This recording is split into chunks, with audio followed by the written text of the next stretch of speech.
Bismillahirrahmanirrahim. Assalamualaikum warahmatullahi wabarakatuh. Sahabat sekalian, pada video kali ini kami akan sedikit membahas tentang pengikut sunnah tapi tersesat.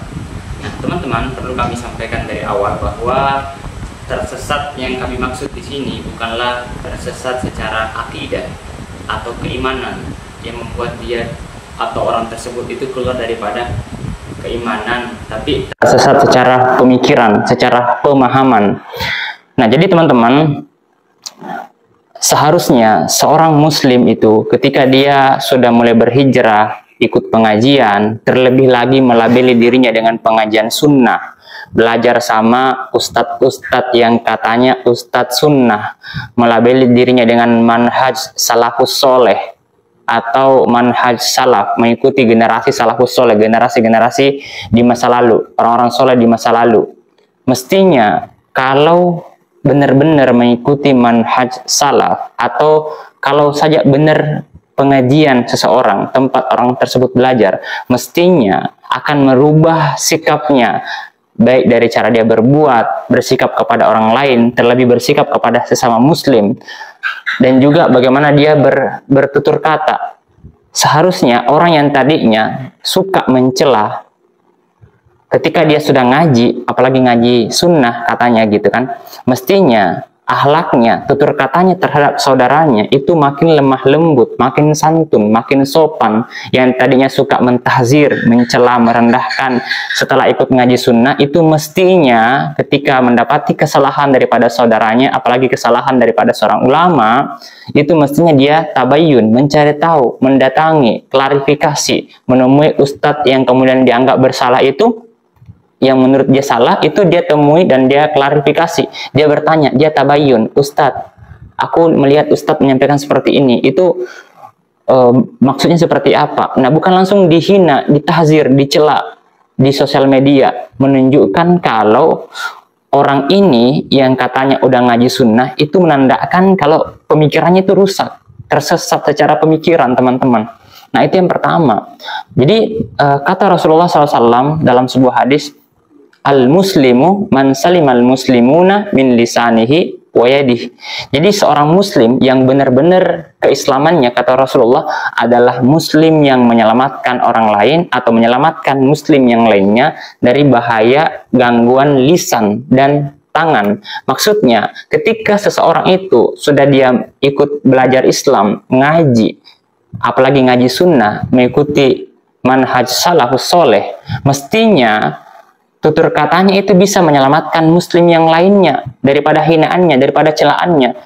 Lalu bagaimana mungkin seseorang yang katanya ngaji sunnah, tapi setelah ikut ngaji makin mudah lisannya untuk membid'ahkan, untuk menyesatkan saudaranya yang lain, yang hanya karena beda pemahaman dalam perkara khilafiyah, dalam perkara yang dimana memang boleh terjadi perbedaan pendapat. Misalnya isbal dan tidak isbal, musik, halal atau haram. Jadi kalau misalnya Anda yang berpemahaman musik itu haram, cukuplah pendapat itu Anda gunakan dalam mengamalkan bagi pribadi Anda atau kepada siapa yang mau mengikuti pendapat Anda. Jangan Anda salahkan orang lain, apalagi menganggap orang lain yang membolehkan musik lalu serta-merta Anda katakan, oh itu sesat, neraka. Nggak seperti itu, karena mereka juga punya dasar dalil. Nah, jadi teman-teman, ketika Anda sudah ikut ngaji, harusnya Anda tuh makin bijak, makin bisa menyikapi perbedaan pendapat.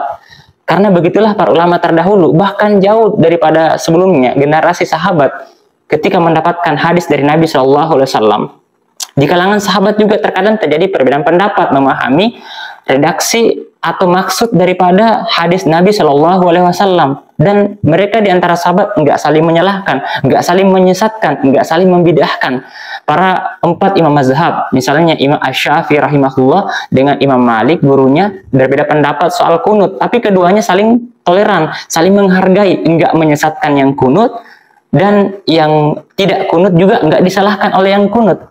Tapi beda hari ini, kita menyaksikan ada beberapa kalangan yang melabeli dirinya itu ngaji sunnah, tapi justru dia itu fanatik kepada gurunya, fanatik kepada ustadznya, seolah-olah semua pendapat ustadznya itu benar dan selain pendapat ustadznya itu salah, dianggapnya di luar kalangan mereka itu ustadz syubhat gitu.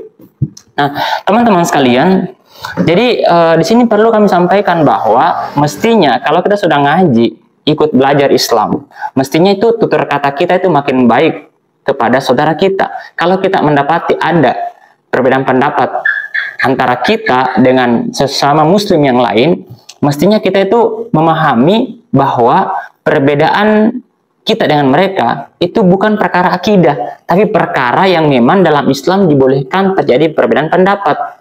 Seperti yang tadi kami sebutkan, contohnya misalnya isbal dan tidak isbal. Terus apa lagi? Musik halal atau haram.